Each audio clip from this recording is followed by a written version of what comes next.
Bismillahirrahmanirrahim.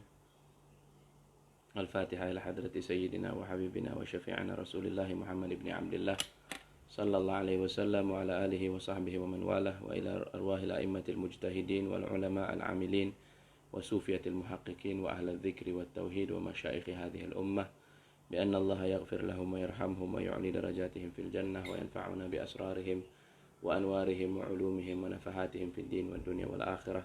Bismillahir asraril Fatihah. A'udzu billahi minasyaitonir rajim.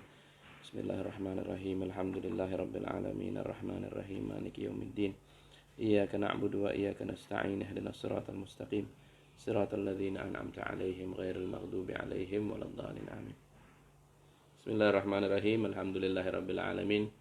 Wassalatu wassalamu ala asyrafil anbiya'i wal mursalin sayyidina Muhammadin wa ala alihi wa sahbihi ajma'in. Alhamdulillah, kita sambung hari ini daripada bacaan kitab Risalah untuk kaum muslimin. Dan kita sambung daripada perenggan kelima.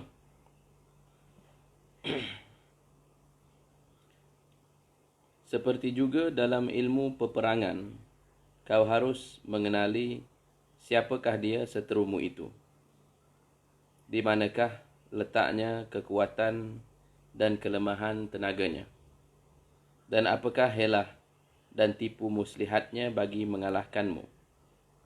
Bagaimanakah cara dia menyerang, dan apakah yang akan diserangnya? Dari jurusan manakah akan serangan itu didatangkan? Siapakah yang membantunya? Baik dengan secara disedari maupun tiada disedari, dan sebagainya ini. Maka begitulah kau akan lebih insaf, lagi memahami nasib serta kedudukan Islam dan kau sendiri dewasa ini, apabila penjelasan mengenai seterumu itu dapat dipaparkan terlebih dahulu. Jadi perenggan kelima ini mula memasuki perbahasan berkenaan perbahasan berkenaan sejarah tamadun Islam dengan menyatakan konfrontasi atau peperangan di antara tamadun Islam dan tamadun Barat yang telah bermula sekian lamanya. Tetapi ia bermula dengan perbahasan tentang ilmu peperangan dengan yang melibatkan diri kita dan seteru atau musuh kita, yang berkehendak untuk menghancurkan kita, menewas dan mengalahkan kita. Tentunya dalam Al-Quranul Karim kita ketahui benar perbahasan berkenaan insan itu, bahawa bukanlah ia diciptakan bebas daripada musuh. Bukan insan itu diciptakan bebas daripada seteru. Ya, yang dimaksudkan dengan seteru insan, seteru anak Adam itu adalah syaitan atau iblis. Fattakhidhuhu aduwa. Allah Subhanahu wa taala menyatakan bahawa sesungguhnya syaitan itu adalah musuhmu. Maka haruslah kau berhati-hati, kau berjaga-jaga, haruslah kau ambil ia sebagai seterumu. Dan syaitan itu tujuannya adalah untuk memastikan kita tidak terselamat. Syaitan itu bertujuan adalah untuk menggagalkan kita daripada mencapai nasib terakhir kita yang bahagia dan sejahtera. Dan tentunya ya, digambarkan syaitan itu dengan memiliki pelbagai macam bentuk tipu muslihat, helah. Dan ia gerakkan segala ini demi memujuk, merayu dan menipu anak Adam agar terkandas daripada proses penyucian hati, daripada terkandas daripada melakukan tujuan yang sebenarnya ia diwujudkan, dan juga sekalian macam helah dan tipu dayanya yang digunakan buat insan, buat anak Adam. Tetapi begitu juga bila mana kita perhatikan bagaimana permusuhan Adam, Sayyidina Adam dan anak-anaknya dengan seterunya itu, ia adalah suatu peperangan yang berterusan daripada awalnya sehinggalah akhirnya. Kedua, perbahasan berkenaan seteru ataupun musuh itu juga didatangkan dalam Al-Quranul Karim berkenaan para nabi-nabi yang membawa risalah tauhid, iaitu yang mengenalkan makhluk Allah Subhanahu wa taala kepada Tuhan mereka, yakni hamba-hamba Allah kepada Tuhan mereka, dengan musuh-musuh biasanya daripada kaum mereka sendiri ataupun daripada pembesar-pembesar yang angkuh. Umpamanya dipadankan di antara Nabi Ibrahim alaihissalam dengan Namrud, dipadankan di antara Nabi Musa alaihissalam dengan Firaun, yang mana musuh-musuh ini bertujuan yakni yang mana musuh-musuh ini bertindak dalam keadaan melemahkan, menyerang, merendahkan, menekan nabi-nabi. Dan Nabi Muhammad sallallahu alaihi wasallam sendiri pun dalam zamannya di kalangan kaum musyrikin dan lain-lain yang terdapat di sekitarnya itu memusuhi ajaran Nabi sallallahu alaihi wasallam. Akan tetapi apabila merujuk kepada perenggan yang kelima ini, Profesor Naqib Alatas menyatakan tentang musuh tamadun Islam, ya. Dan mengajarkan kita sedikit sebanyak tentang ilmu peperangan. Ini dalam ilmu peperangan harus dikenali siapakah musuh kita itu. Jadi kekuatannya dan kelemahannya di mana pula. Helah dan tipu muslihatnya bagi mengalahkan kita bagaimana. Dan bagaimanakah cara dia menyerang dan apakah yang biasanya akan diserangnya. Dari jurusan manakah serangan itu akan didatangkan. Dan siapakah pula yang membantunya baik dengan secara disedari maupun tiada disedari. Dan sebagainya ini, maka begitulah nanti kita akan insaf dan memahami nasib serta kedudukan Islam dan kau sendiri dewasa ini apabila penjelasan mengenai seterumu itu dapat dipaparkan terlebih dahulu. Perenggan ke-6. Ketahuilah bahawa sebelum terbit agama Islam di dunia, yakni seperti yang dibawa oleh Nabi Muhammad sallallahu alaihi wasallam, maka agama-agama lain telah pun mendahuluinya, yang masing-masing dianuti oleh manusia seperti agama Yahudi dan Kristian di bahagian Asia Barat dan benua Eropah, dan agama Hindu dan Buddha di benua Asia, dan juga ajaran-ajaran pendeta-pendeta seperti di antaranya Zarathustra di negeri Iran dan Kungfutse di negeri China, dan lain-lain kepercayaan yang menjadi anutan bagi pelbagai bangsa manusia. Di dalam rumusan ringkas yang akan dikemukakan di sini, hanyalah agama-agama yang terbesar di dunia sahajalah yang akan diperbandingkan dengan Islam. Dan perhatian, tiada akan ditumpukan kepada kepercayaan-kepercayaan lain yang tiada dianggap umum sebagai agama dunia dengan erti kata yang luhur, iaitu seperti kepercayaan yang digelar orang animisme dan paganisme. Mengenai kepercayaan-kepercayaan ini memadailah rasanya di sini sekiranya diberikan hanya keterangan ringkas perihal istilah-istilah animisme dan paganisme itu. Istilah animisme berasal dari perkataan bahasa Latin anima, yang mengandung erti jiwa, dan sebagai istilah, animisme itu memaksudkan kepercayaan terhadap adanya jiwa bagi tiap sesuatu yang maujud, bahawa semesta alam ini yang digelar oleh setengah ahli falsafah tabiat didiami oleh pelbagai jenis jiwa, masing-masing mengikut martabatnya, dan segala jirim dan jisim masing-masing berjiwa. Biasanya penganut kepercayaan ini memuja jiwa yang dipercayakan itu. Paganisme pula suatu istilah yang juga berasal dari perkataan bahasa Latin pagus, yang bererti kampung atau lebih tepat dusun. Dan istilah ini membayangkan kepercayaan manusia dusun yang belum lagi mencapai peringkat tamadun. Bahkan paganisme dan animisme biasanya mengandung maksud yang sama. Istilah ini mula-mula digunakan oleh orang Kristian pada abad ke-4 Masihi bagi menamakan kepercayaan dan amalan yang dianggapnya di luar lingkungan agama Kristian. Dalam menyatakan hendak menumpukan perhatian hanya kepada agama-agama dunia sahaja, maka yang dimaksudkan ialah perbandingan-perbandingan yang sesuai dan munasabah bagi perbincangan kita di sini dengan agama Yahudi dan Kristian. Tiada termasuk agama Hindu dan Buddha sebab inilah kedua agama serumpun dengan Islam pada pihak kandungan dan sejarah perkembangannya. Bahkan kita akan lihat bahawa dalam tinjauan alam sejarah kita, ini hanyalah agama Yahudi dan Kristian serta falsafah dan kebudayaan barat sahajalah yang akan menarik perhatian penuh kita. Kaum muslimin harus insaf bahawa Islam itu senantiasa dalam keadaan berkonfrontasi atau bertentangan muka dengan kebudayaan barat.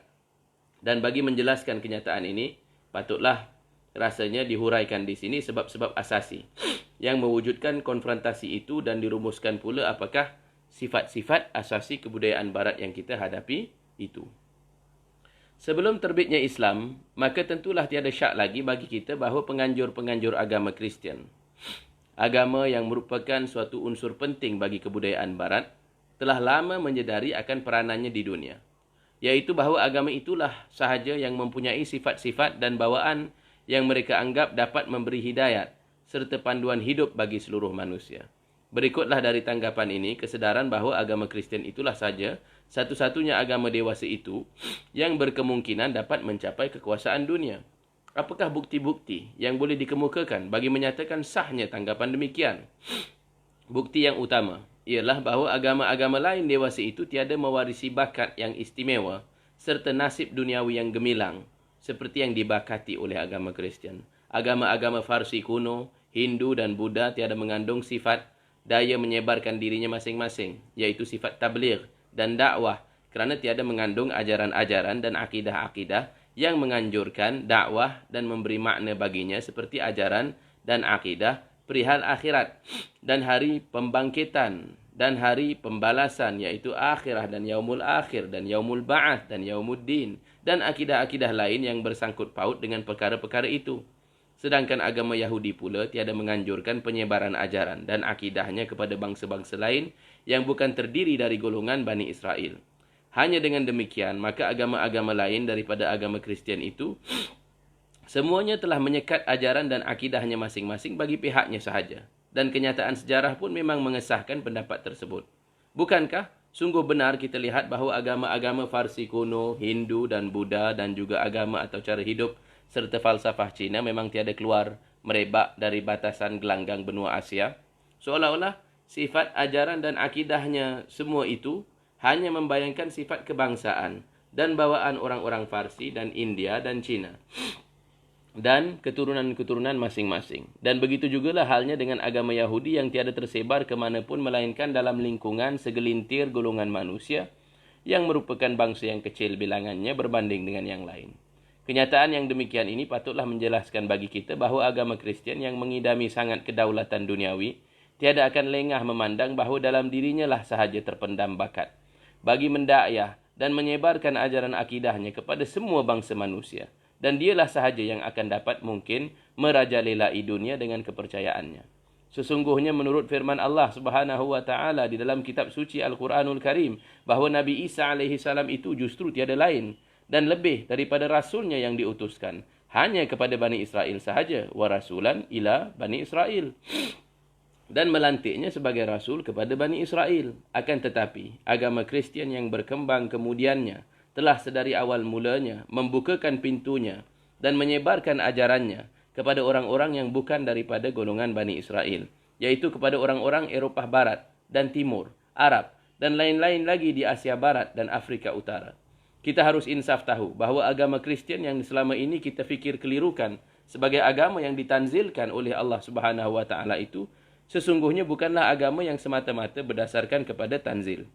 Bahkan bukan pula dia suatu agama yang ditanzilkan oleh Allah Subhanahu wa taala sebagai agama yang mendapat pengesahan daripadanya. Nabi Isa alaihi salam, seperti yang telah kita rujuk tadi dengan bukti kenyataan Al-Quranul Karim jua, hanya sesungguhnya diutus serta diberi pengesahan untuk membetulkan semula penyelewengan agama Yahudi sahaja, dan untuk menyampaikan khabar baik tentang kedatangan guru agung insan, iaitulah Rasulullah sallallahu alaihi wasallam yang akan zahir sesudahnya dan yang akan menunjuk ajar serta menjelaskan bagi insan semua untuk kali yang terakhir jalan yang lurus dan benar dan agama yang sebenarnya. Jadi bukanlah Nabi Isa alaihi salam itu ditugaskan untuk menjelmakan agama baharu, untuk menzahirkan agama yang digelar Kristian, akan tetapi dia ditugaskan membawa amaran dan peringatan dan kesedaran akan zahirnya kelak kebenaran yang mutlak, iaitulah agama Islam, dan menyediakan para pengikutnya akan kedatangan Nabi terakhir Muhammad sallallahu alaihi wasallam. Murid-muridnya yang rapat dengannya selalu menanya-nanyakan tentang sifat agama yang akan datang itu dan tentang sifat guru agung, guru yang termulia yang dinyatakan namanya dengan nama Ahmad. Ya Bani Israel, inni Rasulullah ilaikum musaddiqan lima baina yadaya minat Taurat wa mubashiran bi rasuli ya'ti min ba'di ismuhu Ahmad. Wahai Bani Israel, aku ini pesuruh yang diutuskan kepadamu bagi mengesahkan semula Taurat yang telah datang sebelumku dan bagi menyampaikan kabar baik tentang seorang pesuruh yang akan datang sesudahku bernama Ahmad. Di kalangan pengikut para muridnya itu, meskipun yang belum pernah menatap wajahnya, memang ada terdapat orang yang taksub kepadanya sehingga memperdewakan dirinya, dan mereka inilah yang kemudian menggubah dasar agama baharu berdasarkan kenyataan yang disampaikan oleh Nabi Isa alaihi salam mengenai Islam dan dengannya mereka mendirikan asas-asas utama pelbagai akidah agama yang kemudiannya mendapat gelaran Kristian. Mereka sesungguhnya bertujuan untuk menyangkal kedatangan agama Islam itu dengan cara menjelmakan suatu agama baru rekaan sendiri yang mengandungi sifat persamaan dengan agama Islam yang sifatnya telah mereka dapat tahu dari ajaran dan kenyataan Nabi Isa alaihi salam mengenainya. Mereka bertujuan menggagalkan Islam apabila ia terbit kelak dengan cara mendahului kezahirannya agar supaya meniru sifatnya sehingga dapat kemudiannya mereka mendakwa itu semua dikhabarkan oleh Nabi Isa alaihi salam dan bukan Islam yang dikhabarkannya, dan bahawa gurung agung insan yang ditunggu-tunggu kedatangannya itu kononnya tiadalah lain daripada dirinya sendiri jua yang mendatang kembali sesudah pengangkatannya ke langit. Dengan demikian mereka ingin menafikan kedatangan Islam sebagai tidak perlu lagi, sebagai melebihi apa yang sudah jelas ada. Hanya sesungguhnya mereka telah melakukan pendustaan besar kepada insan dan kepada diri mereka sendiri, dan mereka telah mendustakan kebenaran dan kenyataan Tuhan yang hak dan ajaran para anbiya. Mereka telah membuat rencana pemalsuan dan Allah Subhanahu wa taala pun membuat rencana pembenaran, dan tiada yang dapat menyangkal rencananya, dan maha suci Dia dari sebarang penyangkalan dan dari apa yang mereka perikan. Dan dengan demikian maka agama Kristian yang didakwahkan oleh penganjur-penganjurnya itu telah jauh melampaui amanah yang ditugaskan kepada Nabi Isa alaihi salam dan telah mengemukakan rekaannya sendiri dengan tujuan menguasai politik dunia. Maka jelaslah kepada kita bahawa lama sebelum terbit agama Islam justru agama Kristian telah digubah untuk mengambil peranan yang kemudiannya sebenarnya ditugaskan Allah Subhanahu wa taala kepada Islam, yaitu peranan menyebarkan ajaran dan akidahnya yang merupakan sifat agung Islam bagi seluruh manusia. Pada waktu fajar Islam mulai menyingsing, maka agama Kristian itu sudah pun menguasai kawasan yang luasnya melingkungi Eropah Barat hingga ke timur, termasuk Asia Barat dan Afrika Utara. Siapa yang akan dapat menyangkal bahawa agama Kristian rekaan Barat itu memang menyedari benar peranan politiknya dewasa itu bagi merebut kekuasaan dunia? Bukankah terdaya agama itu sanggup hinggakan bertolak ansur dengan Konstantin, Imperator Romawi, demi kepentingan memeluk kekuasaan duniawi? Justru meskipun sudah mulai agama itu berpuak-puak dan berpecah belah akibat pertelingkahan sesama sendiri mengenai masalah-masalah asasi perihal akidah, namun tiada juga ada timbul pada saujana mata dewasa itu agama lain yang dapat memegang serta memainkan peranan agama Kristian. Jadi, apa yang dibahaskan oleh Profesor Syed Muhammad Naqib Al-Atas di sini adalah perkara yang merujuk kepada sistem-sistem terbesar anutan dunia. Sebelum zaman terzahirnya agama Islam. Ya, ini tentulah kalau kita perhatikan dari sudut pandang Al-Quranul Karim, dari sudut pandang sejarah agama Islam itu sendiri, bahawa meskipun agama Islam itu sebagai agama yang lengkap telah dizahirkan pada zaman Nabi Muhammad sallallahu alaihi wasallam, akan tetapi nabi-nabi yang terdahulu itu memiliki persamaan yang sangat ketara dengan Nabi Muhammad sallallahu alaihi wasallam, khasnya dari aspek tauhid. Yakni ada persamaan yang rapat dalam mengesakan Allah Subhanahu wa taala sedari zaman Nabi Nuh alaihi salam, zaman Nabi Ibrahim alaihi salam.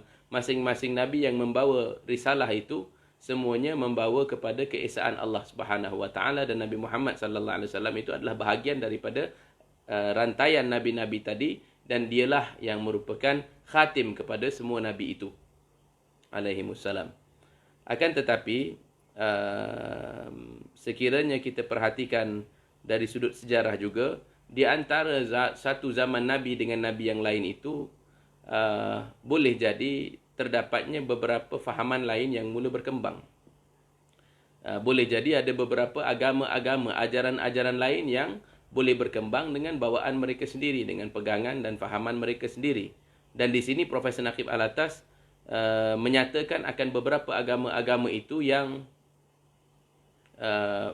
memiliki pengaruh terbesar, dan dinyatakan di situ bahawa setiap satu daripada ajaran-ajaran ini, baik yang daripada Farsi ataupun Hindu Buddha, ataupun yang merupakan lebih kepada ajaran falsafah dan anutan seperti ajaran Confucius yang menjadi lebih kepada panduan akhlakiyah, masing-masing daripada agama ini memiliki keterbatasannya. Yakni tiada yang dilihat memiliki bakat untuk menjadi suatu sistem dunia. Yakni Pertamanya, hujah yang diketengahkan oleh Profesor Alatas adalah kerana untuk suatu sistem itu berupaya mengembangkan dirinya sehingga ia menjadi suatu sistem dunia, prasyaratnya adalah kerana mestilah mengandungi dari segi aspek akidahnya faham kebangkitan, ya, faham kebangkitan atau yaumul ba'ats. Ya, ini maksudnya bahawa kita akan dipertanggungjawabkan atas segala usaha kita. Maka kesan daripada itu jadi dihubung kaitkan dengan risalah dakwah yang kita bawa kepada seramai orang yang mungkin, agar seramai orang mungkin dapat diselamatkan. Keduanya, kata Profesor Naqib Alatas, adalah mestilah ajaran itu memiliki kefahaman tentang Tuhan yang bersifat universal, iaitulah Allah Subhanahu Wa Taala, ataupun Tuhan yang disembah dalam agama itu adalah Tuhan untuk semua alam ini. Dan ini dalam Islam dan sekularisme misalnya, Profesor Naqib Alatas menyatakan sebijak-bijak orang-orang Yunani yang telah memikirkan tentang sistem-sistem falsafah besar mereka itu, mereka tidak berupaya untuk mencapai konsep agama yang bersifat universal. Agama yang dapat diikuti oleh manusia secara kulli, yang melangkaui bangsa, yang melangkaui bahasa. Ini bukanlah sesuatu yang dapat dicetuskan oleh akal insan. Maka oleh sebab itulah, kalau kita perhatikan, maksudnya kalau tiada suatu sistem agama yang bersifat universal, sekiranya Islam itu menjadi agama pertama yang menjadi universal. Yakni orang-orang Yahudi tadi, meskipun mereka percaya kepada satu Tuhan, yakni Tuhan yang Esa, tetapi mereka tidak mengembangkan dakwah mereka di luar daripada lingkungan bangsa. Jadi, tentulah di situ kita perhatikan bahawa dari sudut pandang potensi dan bakat, bila mana timbul agama Kristian di negeri barat, ataupun timbul agama Kristian di kalangan pengikut Nabi Isa AS, khasnya yang taksub di kalangan mereka, dan kata Prof. Alatas, ada pula di kalangan mereka bahkan yang tidak pernah berjumpa pun dengan Nabi Isa AS, sekadar mengikuti ajarannya, ada yang memperdewakannya hasil daripada ketaksuban itu. Maka mereka bertindak, ya, berdasarkan ajaran-ajaran yang telah dibawakan oleh Nabi Isa AS, yang mana sebenarnya ia bertujuan untuk menandakan kedatangan agama Islam, dikenakan kepada diri mereka sendiri dan dikembangkan agama itu. Dan ini adalah sesuatu yang sebenarnya bagi barang siapa yang mempelajari akan sejarah perkembangan doktrin mereka, sejarah perkembangan pemikiran mereka, tak dapat disangkal. Yakni sejak daripada kebelakangan ini, beberapa kurun kebelakangan ini, pembesar-pembesar pemikir-pemikir mereka daripada sejarawan-sejarawan mereka telah menyedari bahawa agama mereka itu adalah sesuatu yang berkembang dalam sejarah. Yang dimaksudkan dengan berkembang itu adalah berubah. Berkembang dan berubah. Yakni bila mana ia berkembang dan berubah, maka ia menunjukkan bahawa agama itu adalah dalam suatu proses pembangunan misalnya, ya. Jadi nyatalah di situ bahawa dia senantiasa berubah dalam sejarah, dan tak dapat disangkal juga bahawa perubahan itu boleh jadi telah berlaku daripada awal lagi. Ya, tiada sesuatu yang menetapkannya. Ya, dan hujah-hujah yang diketengahkan dalam bukunya Islam dan Sekularisme oleh Profesor Alatas bahkan lebih mengukuhkan akan hal ini. Yang ini misalnya diperhatikan bagaimana sistem akidah mereka yang tidak jelas daripada sumber mereka itu akhirnya mengakibatkan mereka pakai istilah-istilah falsafah dalam bahasa Yunani, dan kemudiannya mengembangkan ajaran agamanya sebagai sebuah falsafah dalam bahasa Latin. Dan bila mana tata cara peribadatannya tidak adalah kabur dan tidak jelas, akhirnya diserap daripada amalan-amalan kebudayaan yang di sekeliling, dan pakar-pakar mereka sendiri, sejarawan-sejarawan mereka sendiri memperakui akan hal ini sekarang ini. Jadi tentulah bila mana agama itu berkembang pesat, dan dikatakan oleh Profesor Alatas dia berkembang pesat dan ia memiliki beberapa ratus tahun sebelum kedatangan Islam di atas muka bumi ini untuk menyebarluaskan ajarannya. Yakni mereka pergi kepada utara sampailah mereka dipertanggungjawabkan untuk menyelamatkan Imperatoria Roma daripada keruntuhannya. Yakni kalau kita perhatikan zaman kenaikan, yakni zaman kemuncak ataupun zaman meningkatnya ajaran agama Kristian itu, ia berlaku dalam di Rom 300 tahun yang pertama. Yang mana pada zaman itu Imperatoria Roma berada dalam keadaan decline, berada dalam keadaan menurun.